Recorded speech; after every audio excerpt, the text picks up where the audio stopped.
Olá, graça e paz, eu sou Luiz Oliveira e você está no canal Auxílio EBD. Estamos comentando a revista Lições Bíblicas Adultos da CPAD para o primeiro trimestre de 2022. O título desta série de lições é A Supremacia das Escrituras, a inspirada, inerrante e infalível Palavra de Deus. O escritor desta série de lições é o pastor Douglas Batista. E chegamos hoje, meus irmãos, à lição de número 3, que tem por título A Inerrância da Bíblia. O texto áureo desta lição está no Evangelho segundo escreveu São Mateus, capítulo 5, versículo 18, e nos diz: Porque em verdade vos digo que, até que o céu e a terra passem, nem um jota ou um tio se omitirá da lei sem que tudo seja cumprido. Já a verdade prática nos ensina: a doutrina segundo a qual a Bíblia não contém erro algum denomina-se inerrância das Escrituras. Por isso podemos confiar em sua mensagem, que é incorruptível. Para a leitura bíblica em classe, temos dois textos. O primeiro deles está no Evangelho segundo São Mateus, capítulo 5, versículos 17 ao 21, e o segundo está na Epístola aos Hebreus, capítulo 10, versículos 15 ao 17. Acompanhe a leitura, por favor, Mateus capítulo 5. Não cuideis que vim destruir a lei ou os profetas. Não vim abrogar, mas cumprir. Porque em verdade vos digo que, até que o céu e a terra passem, nenhum jota ou um tio se omitirá da lei sem que tudo seja cumprido. Qualquer, pois, que violar um destes menores mandamentos, e assim ensinar aos homens, será chamado o menor no reino dos céus. Aquele, porém, que os cumprir e ensinar, será chamado grande no reino dos céus. Porque vos digo que, se a vossa justiça não exceder a dos escribas e fariseus, de modo nenhum entrareis no reino dos céus. Ouvistes o que foi dito aos antigos: não matarás, mas qualquer que matar será réu de juízo. Agora, Hebreus capítulo 10. E também o Espírito Santo nolo testifica, porque depois de haver dito: Este é o concerto que farei com eles depois daqueles dias, diz o Senhor. Porei as minhas leis em seu coração e as escreverei em seus entendimentos. Acrescenta: E jamais me lembrarei de seus pecados e de suas iniquidades. Como objetivos da lição, temos três. O primeiro nos diz: informar que a Bíblia é isenta de qualquer tipo de erro. Segundo, explicar que o Espírito Santo manteve a revelação divina incorruptível. E, finalmente, terceiro, constatar que a Bíblia é a verdade de Deus. Meus irmãos, como de costume, gostaria de lembrá-los que, para aqueles que assim desejarem, o arquivo com as notas de aula que eu utilizei para a gravação desta videoaula está disponível para download. O link para download estará aqui, logo abaixo na descrição deste vídeo. E se você está assistindo este vídeo através da sua Smart TV, então você não tem acesso ao link para download das notas de aula. Neste caso, se houver interesse por parte dos irmãos, por favor, nos mande uma mensagem nesse WhatsApp que está aparecendo aqui na tela, que nós incluiremos o seu contato nas listas de transmissão. Por favor, quando entrar em contato conosco, nos envie o seu nome e um sobrenome. Vamos então agora para o comentário. Introdução. Infalibilidade e inerrância são vocábulos que apontam a veracidade das Escrituras. Indicam que a Bíblia Sagrada não falha e não erra. Meus irmãos, conforme nós veremos no tópico 1, infalível é a qualidade de alguém ou de alguma coisa que não pode falhar. E quando este termo se refere às Sagradas Escrituras, ele está apontando para a questão de que a palavra de Deus, assim como o Deus da palavra, não falha. Veremos também durante esta lição o conceito ou a doutrina da inerrância das Escrituras. Para uma boa parte dos teólogos, o conceito da inerrância das Escrituras está apontando diretamente para os originais ou seja, os documentos gerados pelos cerca de 40 autores das Sagradas Escrituras. Aquele texto, sim, é inerrante. Nele não há nenhum tipo de erro. Significa afirmar que ela é a verdade em tudo o que diz, tanto em questões espirituais quanto históricas e científicas. Nesta lição, veremos a inerrância, a preservação e a verdade da Palavra de Deus. Meus irmãos, conforme eu acabei de mencionar, a doutrina da inerrância das Escrituras é atribuída diretamente aos originais, aos documentos originais preparados, escritos pelos autores inspirados pelo Espírito Santo. Só que existe um detalhe nessa questão que muitas vezes o autor ou a pessoa que escreveu não foi realmente o autor, como foi o caso, por exemplo, de Jeremias e Baruque, como foi o caso também do apóstolo Paulo, que teve pelo menos uma das suas cartas escritas por uma outra pessoa. Mesmo nestes casos onde alguém inspirado pelo Espírito Santo dita uma carta para que uma outra pessoa escreva, mesmo neste caso, ainda é considerado, o texto gerado ainda é considerado como os originais. E esses textos chamados de originais, conforme nós já vimos e veremos novamente nesta lição, são chamados de autógrafos. A palavra-chave para esta lição é inerrância. O tópico 1 nos diz: o que é a inerrância bíblica? Subtópico 1. O conceito de inerrância bíblica. A inerrância é a doutrina segundo a qual a Bíblia não contém erro algum. Significa que ela é verdadeira em tudo o que afirma. Meus irmãos, essa questão já foi tratada nas lições anteriores, mas convém nós repetirmos durante esta lição. Como nós cremos que a Bíblia Sagrada foi inspirada pelo Espírito Santo, a escrita dos documentos originais foi completamente supervisionada pelo Consolador e nestes documentos realmente não há nenhum tipo de erro. E vocês vão me ouvir falando e reafirmando esta verdade muitas vezes durante a lição.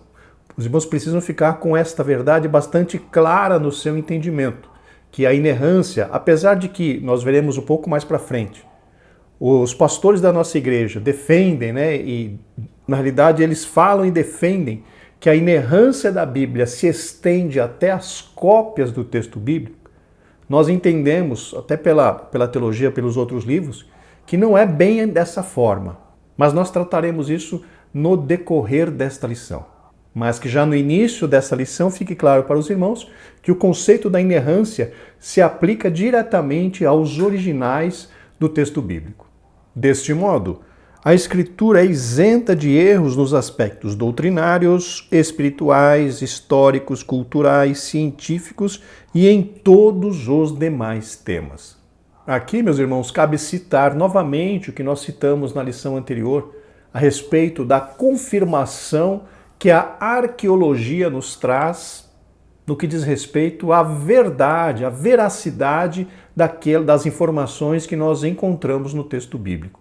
Aquele livro chamado E a Bíblia Tinha Razão nos ajuda muito nessa questão de entender e verificar que através das descobertas arqueológicas, as verdades bíblicas vêm sendo confirmadas de século em século para a glória de Deus. O argumento é irrefutável. Deus não pode errar e como a Bíblia é divinamente inspirada, ela não pode conter erros. Mais uma vez frisando, estamos nos referindo aos textos originais inspirados por Deus, os autógrafos.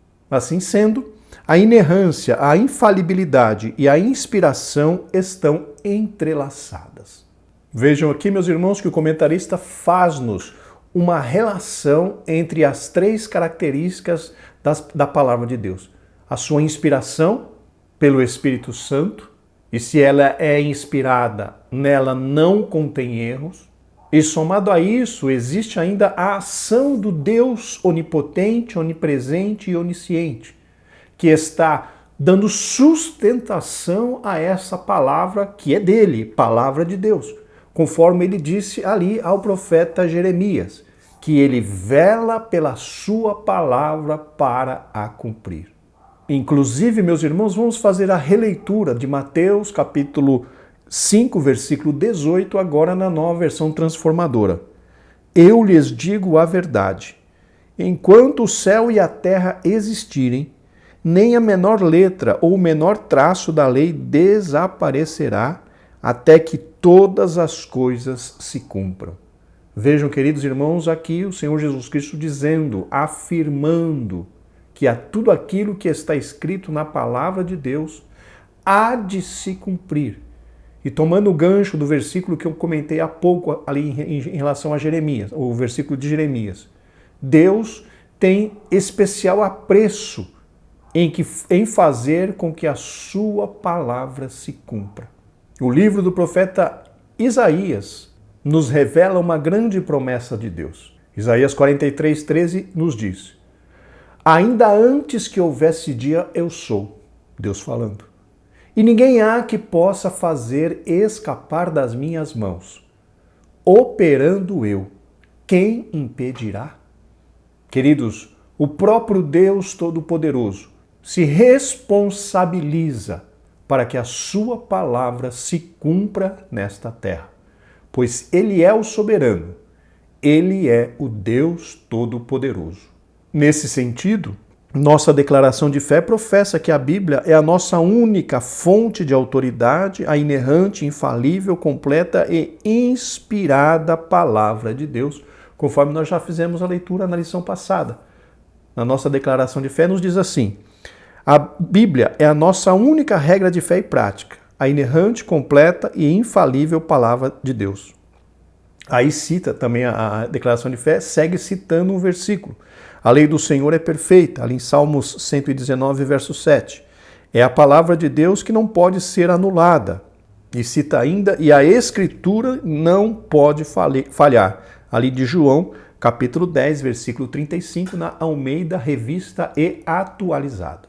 Subtópico 2, a Bíblia reivindica a sua inerrância. O termo inerrância não aparece na Bíblia, mas a ideia está presente nas páginas do texto sagrado. Aqui, meus irmãos, encontramos o mesmo conceito que nós citamos na lição anterior. Os irmãos percebam que as lições estão ficando um pouco repetitivas, porque muitas coisas daquilo que nós tratamos na lição de número 2, precisamos rever agora na lição de número 3, porque os temas estão completamente interligados. E conforme vimos na lição passada, a própria Bíblia autentica a ela mesma. E em relação à inerrância, não poderia ser diferente, como vamos ver a seguir.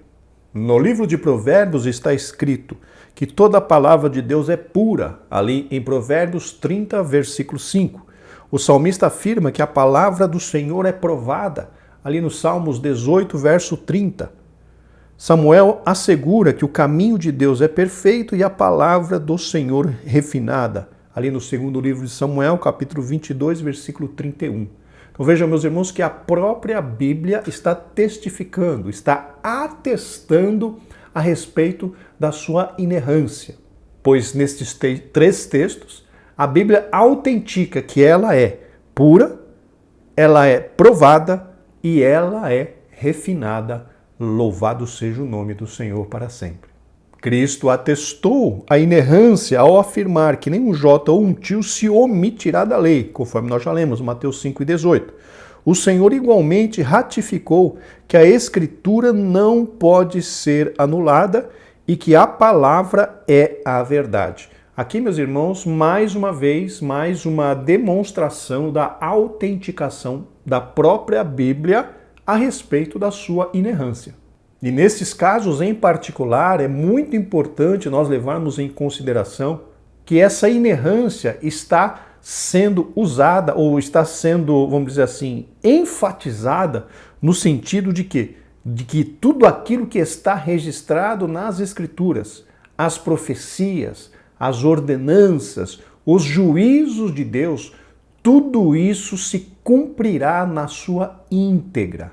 Porque, conforme nós já mencionamos, o próprio Deus cuidará para que a sua palavra seja cumprida aqui na terra para com a humanidade. Essas declarações indicam que a Bíblia é plenamente confiável, sem nenhuma falsidade ou equívoco. Aqui cabe, meus irmãos, mais uma vez lembrá-los que toda essa inerrância precisa ser direcionada para os textos originais, os autógrafos. Subtópico 3, a infalibilidade e a inerrância da Bíblia. O vocábulo infalível indica o que não pode nem consegue falhar. Em relação à Bíblia, significa que as suas palavras hão de se cumprir cabalmente, conforme mencionamos. O próprio Deus da palavra se encarregará de fazer com que esta palavra seja cumprida na sua integralidade. Nenhuma das promessas bíblicas, nenhuma das profecias bíblicas, nenhum dos juízos que estão registrados na palavra de Deus deixará de ser cumprido. Tudo aquilo que Deus determinou, tudo aquilo que Deus falou através da palavra de Deus, tudo isso se cumprirá, quer nós acreditemos ou não, porque é o próprio Deus quem se encarregará de se fazer cumprir a sua palavra. Por causa da etimologia, os termos inerrância e infalibilidade são por vezes confundidos como sinônimos. Não obstante, outros afirmam que a Bíblia é somente infalível quanto à sua mensagem salvífica e não a consideram como inerrante. Aqui, meus irmãos, já vamos começar a tratar de alguns temas que nós trataremos com mais profundidade mais para frente. Aqui o comentarista fala, que existem aqueles que separam um pouquinho a respeito dessa questão da infalibilidade da inerrância, afirmando que a Bíblia é infalível, eles só consideram a Bíblia infalível no que diz respeito à mensagem da salvação em Cristo Jesus, e que em relação a outros assuntos não a consideram como inerrante. Para sermos justos, realmente justos com o texto bíblico, quando nós nos referimos aos originais, aos autógrafos, aos documentos elaborados sob a inspiração do Espírito Santo, estes documentos, sem sombra de dúvida, eles são inerrantes, eles são inspirados e eles são infalíveis, porque aqueles documentos foram preparados sob a inspiração direta do Espírito Santo, conforme nós vimos em lições passadas. Já em relação às cópias destes documentos, aí nós teremos alguns temas a ser tratados justamente no tópico 2 dessa lição. Então, nesse momento, que fique claro para os irmãos, tudo aquilo que está apontando para os textos originais, para nós, claramente, a Bíblia é inerrante, inspirada e infalível palavra de Deus. Já em relação às cópias, nós vamos tratar daqui a pouco no tópico 2. Por isso, preferimos o uso de ambos os termos, isto é, cremos e ensinamos que a Bíblia é infalível e incapaz de falhar e é igualmente inerrante, livre de erro. Mais uma vez, irmão, me desculpem se eu estou sendo bastante repetitivo. A inerrância, a inspiração e a infalibilidade devemos aplicar por completo apenas nos textos originais da Bíblia, nos autógrafos. Em relação às cópias, precisamos conversar um pouquinho daqui a pouco. Negar estas verdades é desacreditar de sua autoridade e inspiração divina. Aqui, queridos, mais uma vez, eu quero apontar para os textos originais, para os autógrafos, que são os textos 100% inspirados, infalíveis e inerrantes da palavra de Deus. Chegamos ao tópico 2, que nos diz: o Espírito Santo preservou as Escrituras. Subtópico 1. Os manuscritos autógrafos. Os manuscritos originais são chamados autógrafos. São os textos com a grafia de próprio punho do autor bíblico ou de seu escrevente, conforme mencionamos na introdução. Neles foram primeiramente registradas as palavras inspiradas pelo Espírito Santo. Então vejam, meus irmãos, aqui o comentarista faz a afirmação que os textos que são inspirados são os autógrafos, são aqueles que foram elaborados ou diretamente pelo autor ou foi escrito por uma outra pessoa, mas sendo ditado pelo autor. Conforme eu mencionei para os irmãos, Jeremias com Baruque foi um caso, o apóstolo Paulo, se eu não me engano o nome dele é Tércio, foi um outro caso que nós encontramos na Bíblia Sagrada. Nós podemos ver, por exemplo, segundo a história, o Evangelho segundo São Marcos, que foi preparado por João Marcos, sobrinho de Barnabé. Nós encontramos uma sugestão na teologia de que provavelmente foi o apóstolo Pedro quem citou o Evangelho que Marcos registrou para que ele preparasse, para que ele escrevesse. Então, além de Jeremias com Baruque, além de Paulo com Tércio, possivelmente teríamos também o caso do Evangelho segundo São Marcos, que teria sido escrito através ali da supervisão do apóstolo Pedro, por João Marcos, que foi sobrinho de Barnabé. Então aqui o comentarista menciona sobre os autógrafos, os textos originais bíblicos, que poderiam ter sido escritos tanto pelo próprio autor, como por um escrevente, mas sob a supervisão do autor, que ditaria os textos para que o escrevente passasse para o papel. Cremos que a inerrância das Escrituras pertence a esses documentos. Vejam aqui que o comentarista faz uma ligação direta. Vou fazer a releitura. Cremos que a inerrância das Escrituras pertence a esses documentos, os autógrafos, e que as cópias fiéis destes manuscritos preservaram a exatidão dos originais. E aqui já começamos com um problema. As cópias fiéis destes manuscritos. Hoje nós sabemos, meus irmãos, por conta da história, por conta da teologia, que infelizmente nas cópias feitas do texto original bíblico, os copistas acabaram introduzindo erros no texto. Então, se nós formos honestos na questão, nós temos que reconhecer que os escritos copiados, os chamados apógrafos, estes não são cópias exatas dos autógrafos. Por quê? Porque os copistas, por serem seres humanos como nós, acabaram por introduzir incorreções, pequenos erros, pequenas variações nos textos que eles copiavam na realidade. E essa questão, queridos irmãos, acabou gerando muitas e muitas cópias, abre aspas, diferentes do texto bíblico, que a teologia chama de variantes. O termo variantes significa que, se de um texto para o outro tiver uma vírgula, um A fora de lugar, já se criou uma nova variante, ou seja, já se criou uma nova versão do texto bíblico. E, infelizmente, aconteceu isso muitas e muitas vezes com as cópias do texto bíblico. E é interessante nós frisarmos, meus irmãos, que a questão da cópia do texto bíblico original já constava a ordenança até na própria lei de Moisés.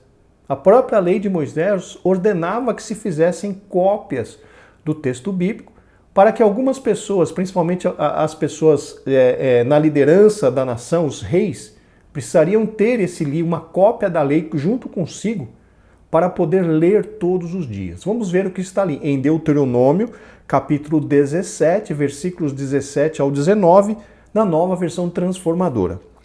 O rei não tomará para si muitas esposas, pois elas afastarão seu coração do Senhor. Também não acumulará para si grandes quantidades de prata e de ouro. Quando sentar-se no trono para reinar, copiará esta lei para si num rolo, na presença dos sacerdotes levitas. Trará essa cópia sempre consigo e a lerá todos os dias enquanto viver. Assim aprenderá a temer o Senhor seu Deus, cumprindo todos os termos desta lei e destes decretos. Então vejam, meus irmãos, que lá na lei de Moisés já havia uma determinação de que a lei fosse copiada. Mas quando se copia, por exemplo, se copiava uma vez, se copiava 2 vezes a lei, Existia assim todo um cuidado. Na realidade, conta a teologia, meus irmãos, que os copistas, as pessoas que faziam a cópia do texto sagrado, tinham várias e várias regras a serem seguidas, justamente para que se evitasse erros no texto copiado. Mas, segundo a própria teologia, nem essas ordenanças, estes checklist, vamos dizer assim, essas etapas, obedecendo essas etapas, conseguiu se evitar o erro de cópia. Isso então subentende-se que, a partir do momento em que o texto bíblico passou a ser copiado com a mão através da escrita, infelizmente começou-se a inserir erros no texto copiado. E os irmãos sabem que o texto ele era copiado uma vez, depois, se naquele primeiro texto tinha um pequeno erro, ele era copiado de novo, talvez aquele erro fosse copiado e talvez mais alguns outros fossem incluídos. Então imagine, quanto mais o texto que continha incorreções era copiado, a tendência de ele aumentar ainda mais no número de incorreções era muito grande.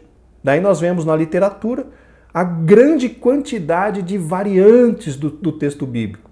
E essa questão ocorria principalmente ali no Antigo Testamento. Neste momento da lição, vamos primeiro pensar a respeito do Antigo Testamento. Depois nós falaremos a respeito dos escritos do Novo Testamento.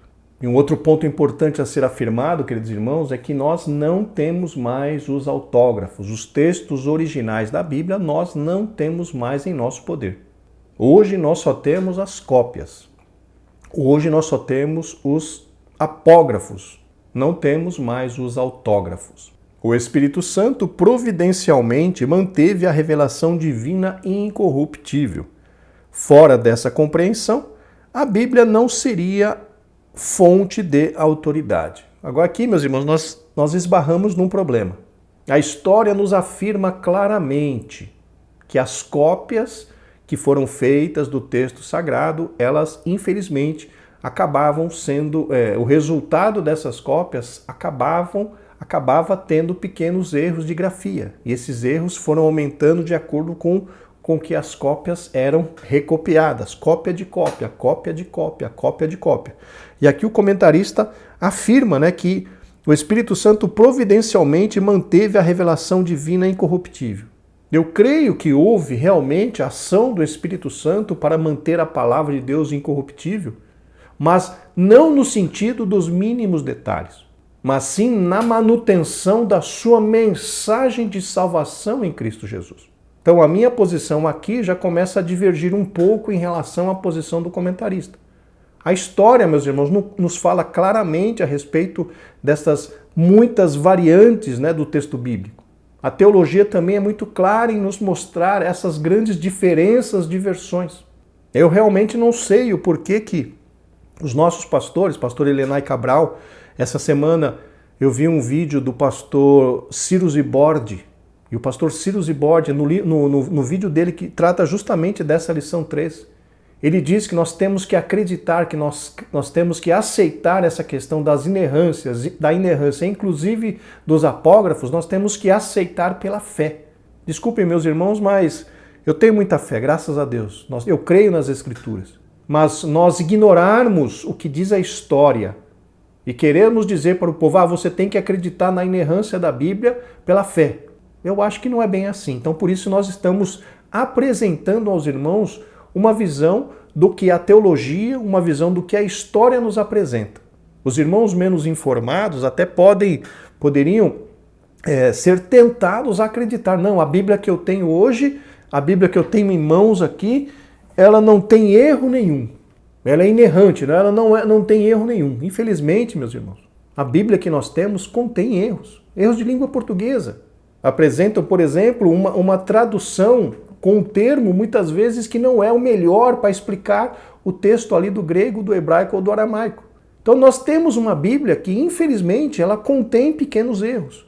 Mas estes erros, eles não comprometem a mensagem da Bíblia. Estes erros, eles não comprometem a salvação em Cristo Jesus. Estes pequenos erros, essas pequenas incorreções não comprometem a necessidade de santificação, a necessidade de arrependimento, a necessidade de se viver como Cristo viveu. Então vejam que nós não podemos negar o que nos fala a história, o que nos fala a teologia. Nós cremos sim na inerrância da Bíblia no que diz respeito aos textos originais. Agora, essa Bíblia, infelizmente, ela contém algumas incorreções. Mas são incorreções que não comprometem a veracidade do texto bíblico. Essas incorreções elas não comprometem a mensagem de Deus deixada para a humanidade. Então que isso fique muito claro para os irmãos. Irmãos, nós temos, infelizmente, pequenos erros de tradução. Nós temos pequenos erros de números em relação a alguns livros entre um e outro. Por quê? Foi justamente essas incorreções foram incluídas no texto justamente pelos copistas. No original não era assim. Então, no meu entendimento, talvez muitos de vocês vão estar desconfortáveis com isso que eu estou dizendo, mas, irmãos, eu tenho compromisso com a verdade. Conforme eu disse a vocês, eu não sei o porquê o pastor Elenay Cabral não explica isso claramente, eu não sei porquê o pastor Ciro Zibordi disse no seu vídeo que essa questão da inerrância da Bíblia nós temos que aceitar pela fé. Eu não sei porquê essa defesa. Nós temos capacidade de entender, nós temos capacidade de raciocinar. E a maioria de nós, mesmo sabendo que há algumas incorreções no texto da Bíblia, sabe que a essência da Bíblia é verdadeira. A mensagem da Bíblia é de Deus. A mensagem dessa Bíblia, ela transforma, ela limpa, ela edifica. Aleluia, glórias ao nome do Senhor. Então eu não sei o porquê dessa resistência do nosso ministério em afirmar que realmente as nossas traduções contêm pequenos erros, pequenas divergências ali numéricas, inclusive, mas isso não compromete a veracidade do texto bíblico, isso não compromete a inspiração no geral do texto bíblico, na mensagem do texto bíblico, queridos irmãos. Espero que vocês estejam nos compreendendo nessa nossa postura. Conforme eu disse, muita gente vai se sentir desconfortável com isso. Mas você que se sente desconfortável, comece a ler um pouquinho. Comece a procurar a respeito dessa questão da inerrância da Bíblia. Você vai achar sobre o texto recebido, sobre o texto crítico. Você vai achar muitas e muitas informações a respeito das versões bíblicas. Mas como eu disse a vocês, essas divergências que nós encontramos principalmente nas traduções, elas não comprometem a mensagem. Não estou falando aqui de qualquer Bíblia, estou falando dessas que nós usamos. A Assembleia de Deus, por exemplo, a Assembleia de Deus do Belém, essa na qual eu sirvo ao Senhor, historicamente, ela aceita, não é que ela aceita, mas ela tomou como uma versão oficial a Almeida Revista e Corrigida, e agora, há alguns anos, recentemente, ela também acrescentou a nova Almeida atualizada como uma Bíblia, abre aspas, autorizada para a literatura preparada pela Casa Publicadora das Assembleias de Deus. Então nós temos duas versões, abre aspas, oficiais, aceitas pela nossa igreja. E nas duas versões nós encontramos incorreções. E isso, irmãos, não tira o valor, não tira o peso, não tira a inspiração da mensagem do texto bíblico. Pois Deus tem confirmado esta palavra em nossas vidas todos os dias para a glória do seu nome. Subtópico 2. Os manuscritos apógrafos. As cópias dos manuscritos originais são chamados de apógrafos, conforme nós mencionamos. Atualmente existem cerca de 25 mil cópias dos manuscritos bíblicos, a maioria deles em hebraico, grego e latim.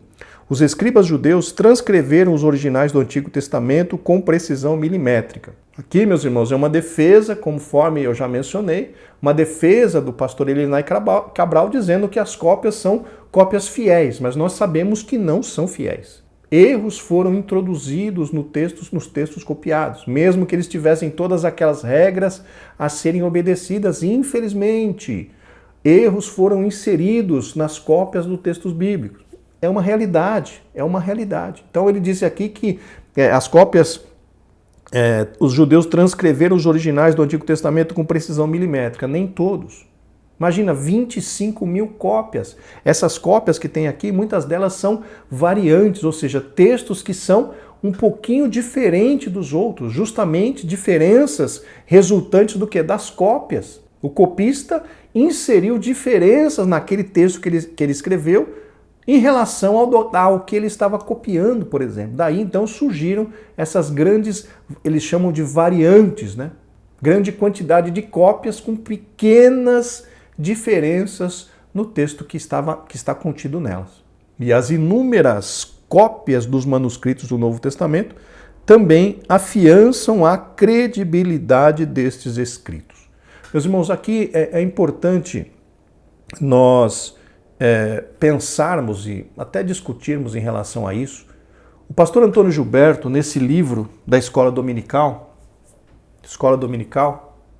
Manual da Escola Dominical, ele menciona que tivemos realmente muitas cópias do texto bíblico. Segundo o pastor Antônio Gilberto deixou escrito aqui, o sacerdote Esdras liderou uma campanha, ou liderou um grupo de pessoas com o objetivo de analisar os escritos, analisar o material copiado das Sagradas Escrituras, para poder preservar aqueles que eram, vamos dizer assim, mais próximos dos originais. Esdras montou uma equipe, segundo o pastor Antônio Gilberto deixou escrito nesse livro, montou uma equipe justamente para analisar os textos copiados, os manuscritos, para separar aqueles que mais se aproximavam, aqueles que eram mais próximos dos originais, para que pudesse manter a coesão, a verdade do texto dos manuscritos bíblicos usados pelos judeus e principalmente para fornecer material para a escrita da primeira tradução do texto em hebraico para o grego, que foi a Septuaginta. A Septuaginta foi a primeira tradução da lei de Moisés, do Antigo Testamento, para uma outra língua que não o hebraico, e sim para o grego.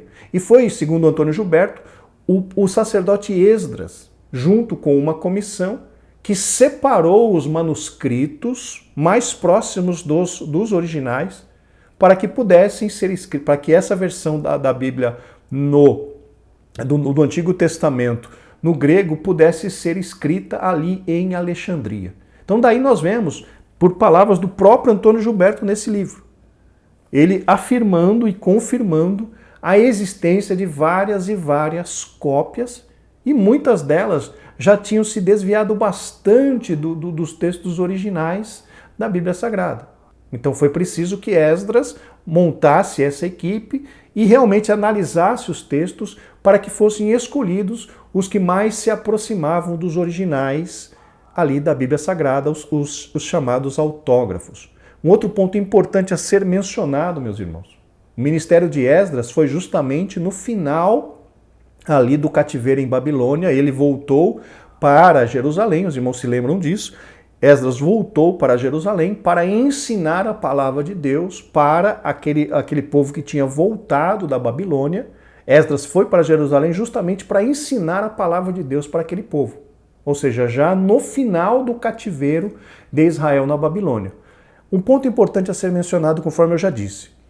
Antes do cativeiro da Babilônia, a vida espiritual dos israelitas girava em torno do templo, dos judeus girava em torno do templo. Tudo era no templo, os sacrifícios eram no templo, as orações eram no templo e tudo mais. A partir do momento em que aconteceu o exílio, ou seja, os judeus foram tirados de Jerusalém, levados para a Babilônia, e o templo foi destruído, o que aconteceu? Eles, onde chegaram na Babilônia, eles começaram a construir sinagogas. O que são sinagogas? Vocês sabem disso, mas eu vou dizer. Sinagogas eram locais reservados para os judeus congregarem e orarem e estudarem as Sagradas Escrituras. Agora eu pergunto para você, da onde que vieram as Sagradas Escrituras das sinagogas? Eram justamente cópias das cópias do texto original. Então percebam que com o exílio, Judá saiu ali de Jerusalém, foi para o exílio na Babilônia, perdeu o templo foi destruído, o templo foi queimado. Então o povo substituiu o templo justamente pelas sinagogas. Substituiu os sacrifícios de animais no templo justamente porque pela vida de oração e pela vida de estudo das Sagradas Escrituras nas sinagogas. Então, percebam, irmãos, várias sinagogas foram abertas, foram construídas onde quer que houvessem judeus. Então, praticamente tinha no mínimo uma por cidade. Em todas estas sinagogas havia o texto bíblico. Havia uma cópia da lei de Moisés, a cópia ali dos profetas, a cópia dos salmos. Então percebam, quem é que fez essa cópia? Justamente foram os copistas. Afirmar que todas estas cópias se mantiveram originais, se mantiveram sem erros, meus irmãos, me desculpem, eu creio que Deus tem poder para isso, mas é humanamente impossível. Os escritores da Bíblia, os autores da Bíblia, eles foram inspirados pelo Espírito Santo, pessoas escolhidas por Deus para realizar aquele trabalho. Já os copistas não. Quem garante que os copistas eram pessoas tementes a Deus? Não há como garantir. Então, naturalmente, houveram inclusões no texto, houveram alterações no texto, mas pelo trabalhar de Deus, pela misericórdia de Deus, inclusive pela proteção de Deus, porque a Bíblia Sagrada, os escritos de Deus, os escritos sagrados, sempre foram perseguidos em todas as eras, em todas as eras. O pastor Antônio Gilberto cita mais uma vez nesse livro, eu estou citando bastante porque nessa parte, na realidade esse livro é muito bom em praticamente todas as partes, mas ele nos trouxe esses detalhes. Nesse livro, o pastor Antônio Gilberto cita pelo menos 3 perseguições em relação ao texto bíblico, onde os reis procuraram destruir todos os textos sagrados que eles encontraram em Israel. Só que nós vemos aí a mão de Deus protegendo, a mão de Deus trabalhando para que a sua palavra se mantivesse e não fosse destruída pelos servos de Satanás. Então vejam, queridos irmãos, é isso que a história nos conta. É isso que nós encontramos na história, é isso que nós encontramos na teologia. E por mais que isso cause desconforto em alguns, meus irmãos, esta é a verdade. Nessa perspectiva, cremos que o ato da inspiração aconteceu uma só vez na redação primária da Palavra de Deus, os autógrafos, mas a qualidade dessa inspiração foi preservada pelo Espírito Santo nas cópias dos originais, os apógrafos. Aqui o comentarista insiste em dizer, que a qualidade da inspiração foi preservada pelo Espírito Santo nas cópias dos originais. Mas percebam, irmãos, perdão, eu não estou afirmando que as cópias não são inspiradas. Nesse outro livro que eu tenho aqui, Introdução Geral à Bíblia, do Norman Geisler, Norman Geisler nos diz o seguinte: existem 2 teorias extremistas, muito extremistas em relação a essa questão da inerrância da Bíblia. Tem alguns que,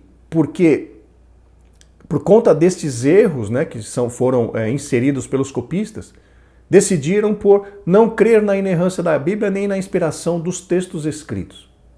Tem outros que defendem tanto a inspiração dos textos escritos, dos textos inspirados lá no começo, quanto dos apógrafos. Norman Geisler diz que esses 2 são extremos. Um não aceita por conta dos erros e o outro quer afirmar que até as cópias são inspiradas, que não tem erros e tudo mais. É o que nós estamos vendo aqui. Norman Geisler defende uma posição de equilíbrio. O que ele diz? Ele diz o seguinte, que a inspiração, a inerrância e a infalibilidade estão realmente direcionadas para os originais. Porém, uma cópia boa dos originais representa, em teoria, a inspirada palavra de Deus. O que ele quer dizer com isso? O que ele quer dizer com uma cópia boa? Uma Bíblia, por exemplo, como essa é a revista e atualizada de Almeida. Essa Bíblia, como eu disse, contém erros? Contém. Porém, os erros que essa Bíblia contém, eles não comprometem a mensagem da Bíblia. Não comprometem a mensagem da salvação. Não comprometem de forma alguma. Então, para Norman Geisler, essa Bíblia representa uma cópia boa. Ela não é exatamente igual ao original, mas ela apresenta uma semelhança muito grande ao texto original. Ou seja, é uma cópia boa. Então, em teoria, nós temos em mãos a palavra inspirada de Deus. Percebam, irmãos, percebam, pequenas incorreções no texto não comprometem a mensagem. Não comprometem a mensagem. Então, nós podemos considerar, não, ó, esta é a palavra inspirada por Deus. Ah, mas e aqueles errinhos ali? Esses erros, eles não comprometem a mensagem. Esses erros não comprometem a veracidade da Bíblia. Esses erros, veracidade no que diz respeito às suas promessas, a veracidade no que diz respeito a dizer quem é Deus, a dizer quem é Cristo, a respeito da salvação, a respeito da necessidade do arrependimento. Então percebam, irmãos, não há essas pequenas incorreções não comprometem o texto bíblico. E é isso que eu gostaria de deixar muito claro para vocês. Infelizmente, eu gostaria de ter uma Bíblia exatamente igual ao original.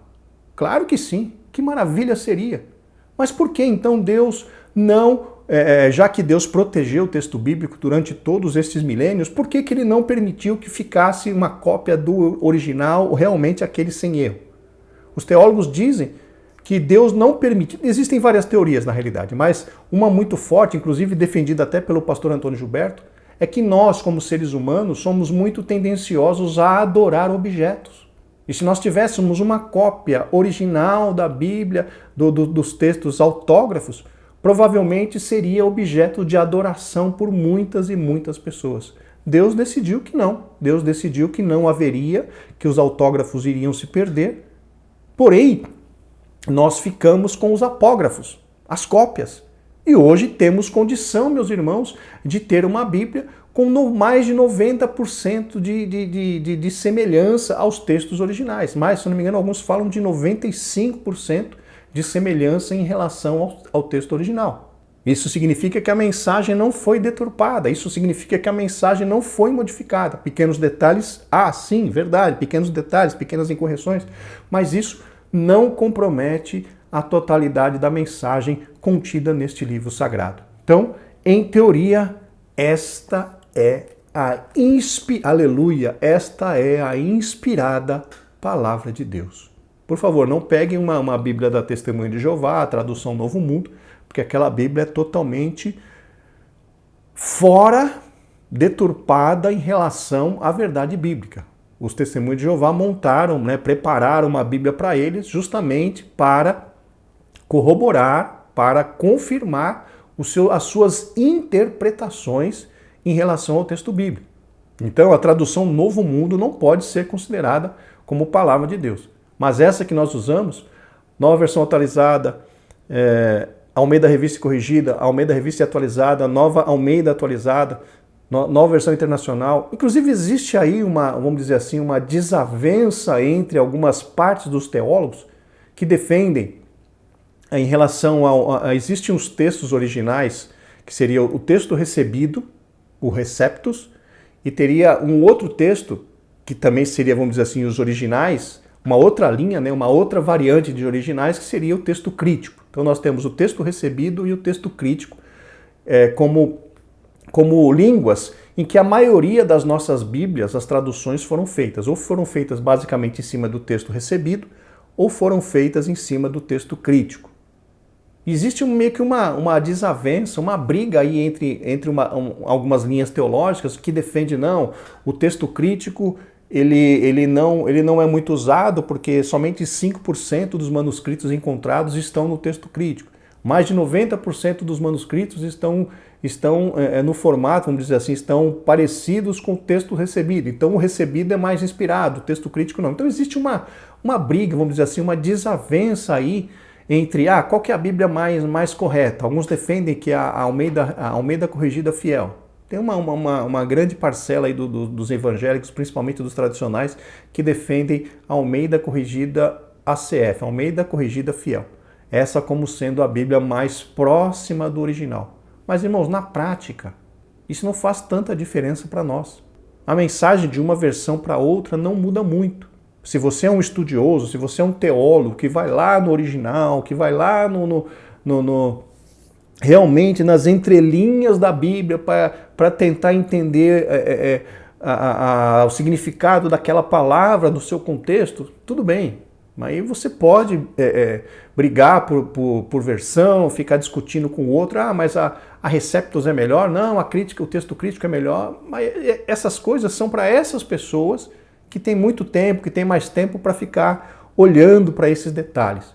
Nós, aqui na escola dominical, com uma hora e pouquinho de ministração, não temos nem condição de nos aprofundarmos tanto.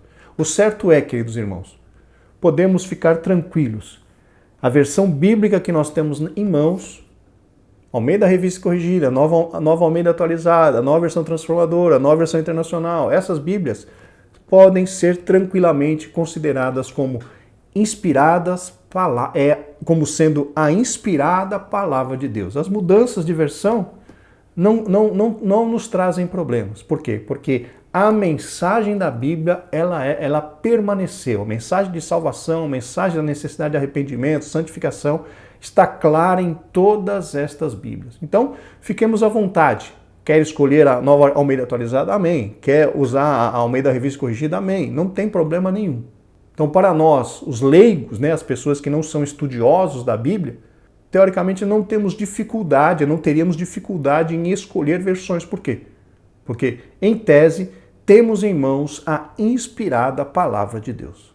Assim sendo, a versão da Bíblia fidedigna aos originais não deixou de manter a exatidão do real significado das palavras inspiradas por Deus.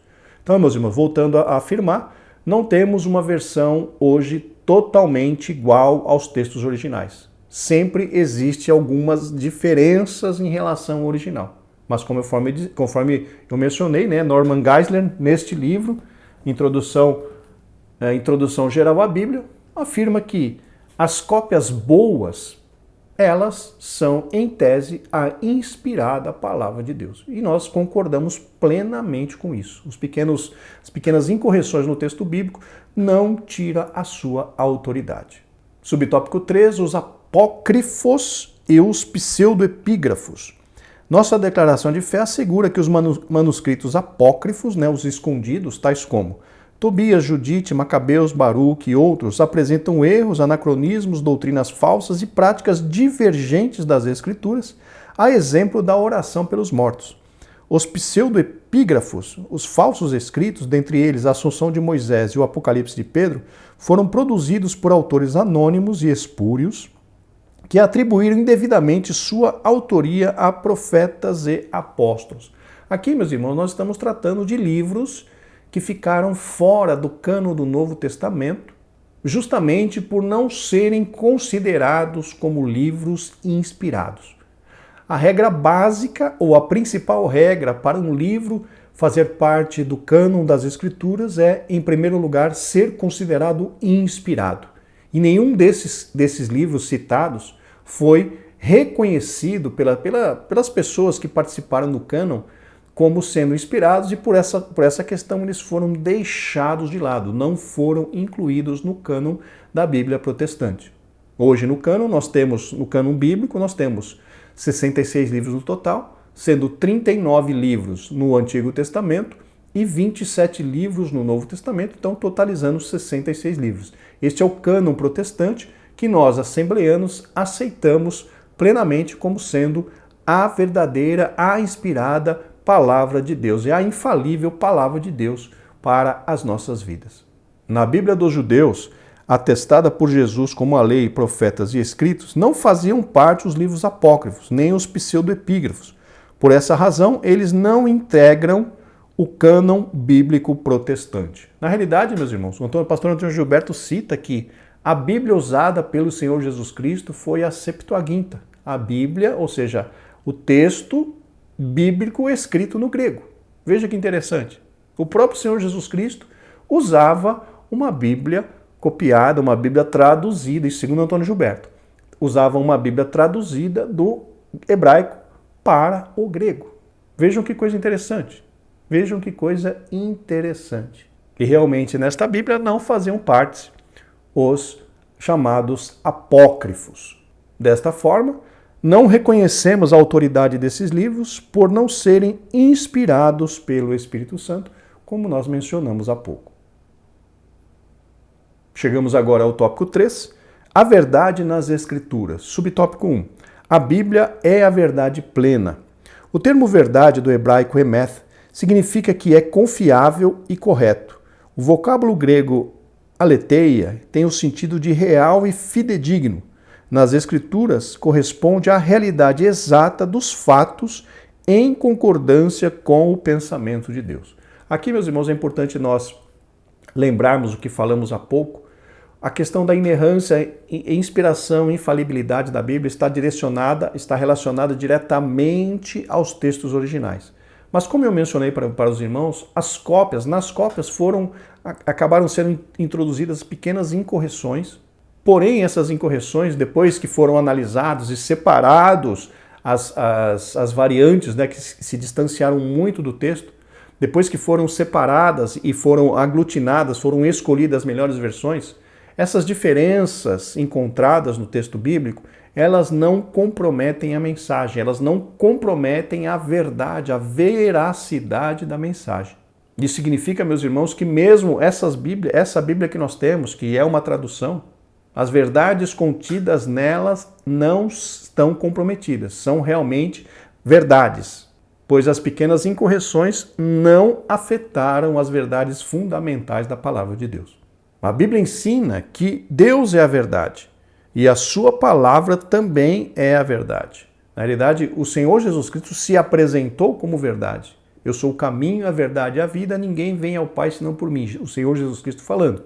Só que quando nós lemos os evangelhos, nós vemos que Cristo representava diretamente a Deus. Então, se Cristo era a verdade, certamente Deus também era a verdade, porque Cristo, enquanto encarnado, ele nada mais era do que o verdadeiro e completo representante de Deus aqui na terra, caminhando entre nós. Então, verdadeiramente, tanto o Pai, quanto o Filho, quanto o Espírito Santo são a verdade, ou representam plenamente a verdade.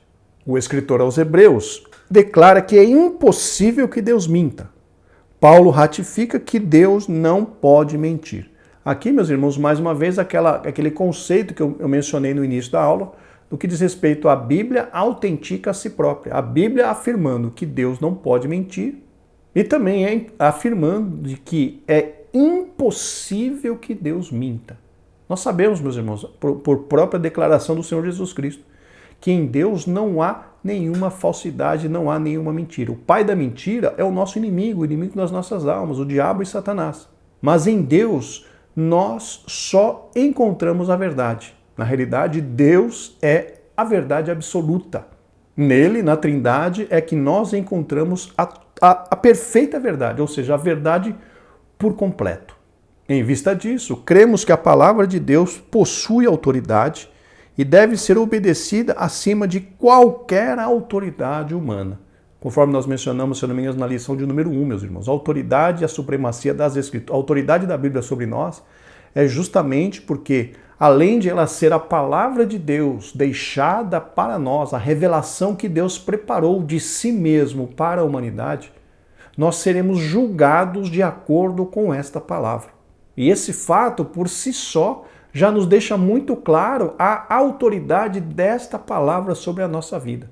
Se nós seremos julgados por aquilo que está escrito na palavra de Deus, imagine então a autoridade que ela tem sobre nós. Isso nos faz seguir as suas ordenanças, isso nos faz seguir aquilo que a Bíblia Sagrada está nos orientando. Por quê? Porque nós seremos julgados justamente por aquilo que está registrado nela. Isso nos mostra então que a sua autoridade sobre nós, ela é inegável, não podemos negar. Assim, estes textos servem de base para a afirmação. O que a Bíblia diz é o que Deus diz. Os irmãos podem se lembrar a respeito daquela quantidade enorme de vezes que o Antigo Testamento consta a expressão assim diz o Senhor. Só aquelas mais de 3.800 frases, né? Assim diz o Senhor, já nos atestam, meus irmãos, que realmente a Bíblia é a palavra de Deus. O escritor aos Hebreus nos fala que Deus havia falado antigamente, de muitas maneiras, pelos profetas, só que hoje Deus nos fala através do Filho. Quem é o Filho? Jesus Cristo. E o que representa Jesus Cristo? Lá no Apocalipse, a Bíblia chama de Jesus Cristo como sendo a palavra de Deus. Veja que interessante. O próprio Filho de Deus é chamado ali no Apocalipse como sendo a palavra de Deus. E isso não é estranho, meus irmãos, para nós. Por quê? Porque lá em João, capítulo 1, a Bíblia diz assim: no princípio era o Verbo estava com Deus, o Verbo era Deus. Ou seja, no princípio era a palavra estava com Deus e a palavra era Deus. Quem é a palavra? Jesus Cristo de Nazaré. Então, queridos, ali em João fala claramente que Jesus Cristo é a palavra, Jesus Cristo é o Verbo. Então Deus havia falado muitas vezes no passado através dos profetas. E hoje Deus fala através do seu Filho. E o Filho de Deus é representado completamente pela própria palavra de Deus. Subtópico 2, a verdade espiritual e moral. Nossa declaração de fé afirma que a Bíblia nos revela o conhecimento completo de Deus, não sendo necessário nenhuma nova revelação para a nossa salvação e crescimento espiritual. Aqui, meus irmãos, é o que nós já temos defendido durante praticamente todo o ano passado. A Bíblia Sagrada é a nossa única regra de fé e prática. Nós não precisamos de nada mais do que a Bíblia, no que diz respeito à nossa salvação em Cristo Jesus e o desenvolvimento da nossa vida com Deus.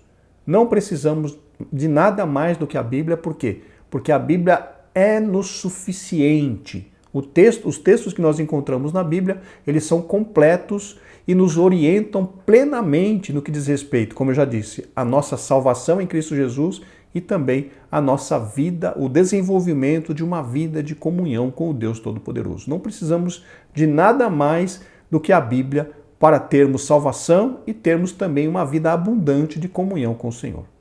Antônio Gilberto ensinou que tudo o que Deus requer do homem e tudo o que o homem precisa saber quanto à sua redenção está revelado na Bíblia, conforme eu mencionei. Nós não precisamos, irmãos, de nada mais do que a Bíblia no que diz respeito à nossa salvação e uma vida de comunhão profunda com Deus. Igualmente, a ética e a moral se fundamentam na revelação divina.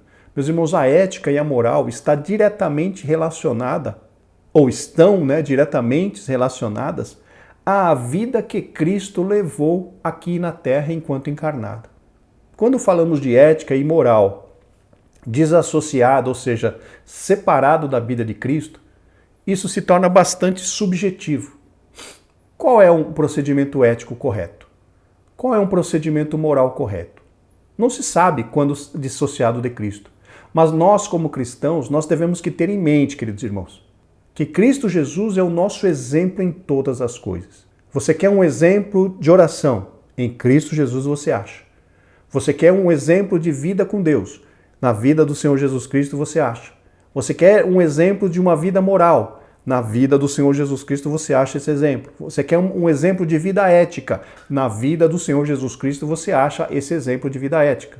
Então a nossa vida, ela não pode ser desassociada da vida de Cristo.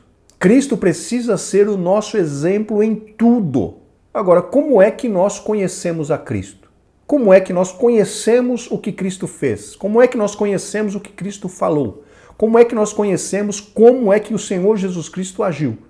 Justamente pelas páginas das Sagradas Escrituras.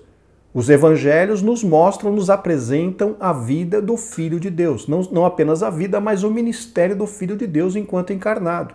Então, meus irmãos, se nós queremos conhecer a Cristo, precisamos conhecer os evangelhos. Precisamos ler, precisamos comer, precisamos meditar, precisamos encher as nossas mentes e o nosso coração da palavra de Deus, principalmente dos evangelhos, para que nós possamos conhecer a Cristo. Então, exemplo de ética e exemplo de moral encontramos na Bíblia Sagrada, principalmente olhando para a vida de Cristo. É verdade, Paulo nos disse, sede meus imitadores assim como eu de Cristo. Mas notem que ele aponta como exemplo principal o Senhor Jesus Cristo de Nazaré. Então nós podemos imitar a Paulo assim como ele imitava Cristo. Mas Cristo, meus irmãos, é o nosso exemplo, é o nosso alvo principal a ser atingido. Nós temos que nos tornar iguais a Cristo. Ou cada dia que passa nós devemos nos aproximar mais de quem Cristo era.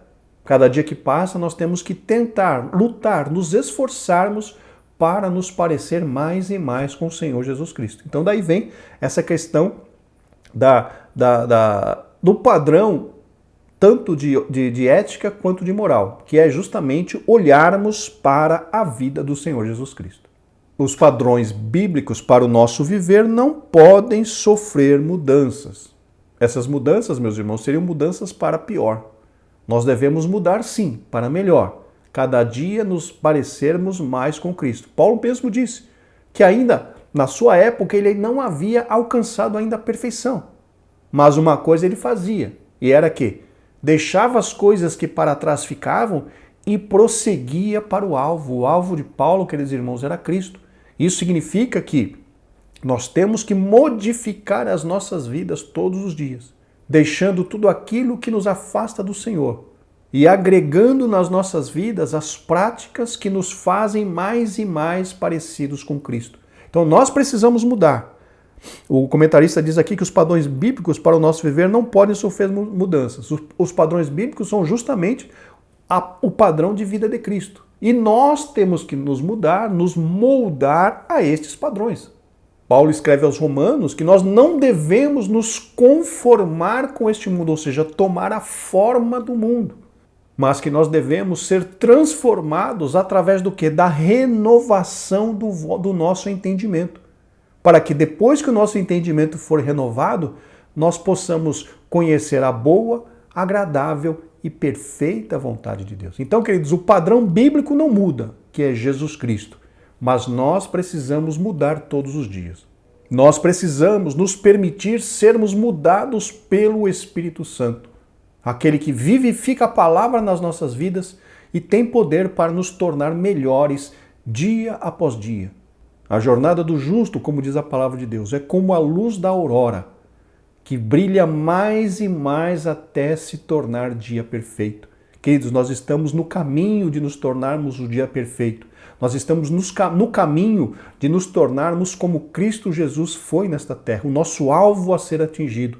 Nos esforcemos para isso, contemos com a ajuda do Espírito Santo e nós veremos quão grandes mudanças o Consolador nos ajudará a implementarmos nas nossas vidas. Aquilo que a palavra de Deus diz ser pecado, permanece sendo pecado.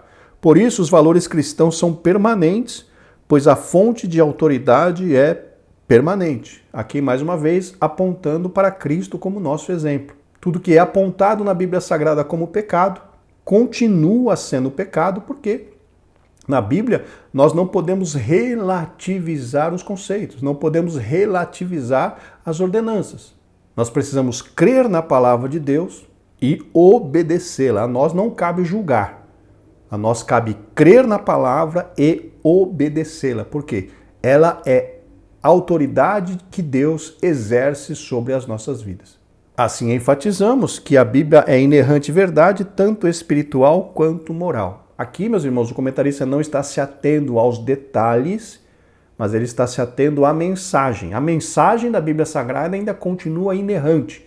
Necessidade de salvação, necessidade de santificação, necessidade de arrependimento, necessidade de se desenvolver uma vida de comunhão com Deus, isso está muito claro na nossa Bíblia, mesmo com aquelas pequenas incorreções. Então, o comentarista aponta para a inerrância da Bíblia justamente na sua mensagem. A mensagem da Bíblia permanece inalterada. A mensagem da Bíblia permanece inspirada por Deus. Subtópico 3, a verdade histórica e científica. Cremos que a Bíblia é divinamente infalível em toda a matéria que aborda. Aqui, mais uma vez, provavelmente o comentarista está se referindo à mensagem da Bíblia. John Wesley escreveu que se houver um erro, pode haver 1000. E se existir alguma falsidade, então a Bíblia não é o livro da verdade de Deus. Mais uma vez, meus irmãos, precisamos separar. A mensagem da Bíblia permaneceu inalterada.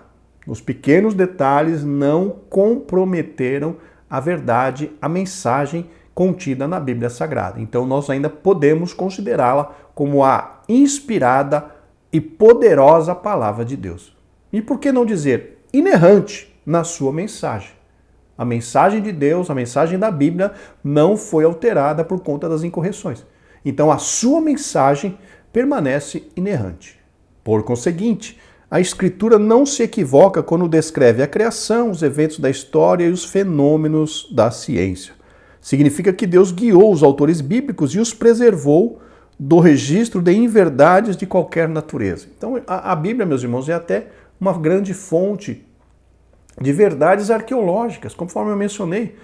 Aquele livro, né, E a Bíblia Tinha Razão, contém várias e várias matérias comprovando a veracidade ou a verdade das afirmações bíblicas no que diz respeito às questões de população, enfim.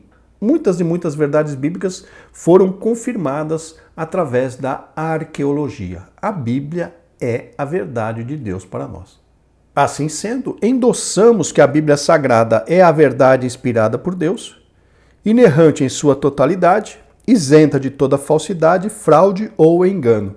A mensagem bíblica, meus irmãos, é tudo isso. E também os originais, os autógrafos, realmente eles são inerrantes na sua totalidade.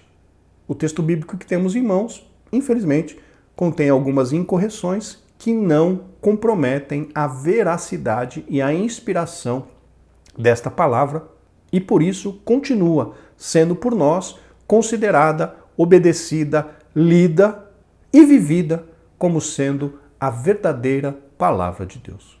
Queridos irmãos, chegamos então ao final desta lição, vamos para a conclusão. Apesar de alguns considerarem redundante o uso dos termos inspiração, inerrância e infalibilidade para legitimar a autoridade das Escrituras Sagradas, nossa ortodoxia professa e ensina que a Bíblia é a inspirada palavra de Deus, inerrante e infalível, com plena autoridade em tudo que diz. Justamente tudo aquilo que nós tratamos durante esta lição. Meus queridos, muito obrigado pela sua companhia, muito obrigado pela sua paciência. Nessa semana, infelizmente, o vídeo atrasou um pouco mais. Peço as vossas orações para que o Senhor nos ajude a colocar as coisas em ordem, colocar as coisas nos seus devidos lugares, para que possamos liberar o vídeo lá para... O ideal, eu gostaria de liberar o vídeo no domingo depois do almoço. Mas por enquanto, queridos irmãos, eu não tenho conseguido. Por favor, nos ajudem com as vossas orações para que eu consiga me ajeitar, melhorar a minha administração do tempo e eu consiga realmente fazer as coisas da melhor forma possível para a glória de Deus. Muito obrigado por tudo que os irmãos têm feito. Contamos com as vossas orações. Graça e paz e Deus os abençoe.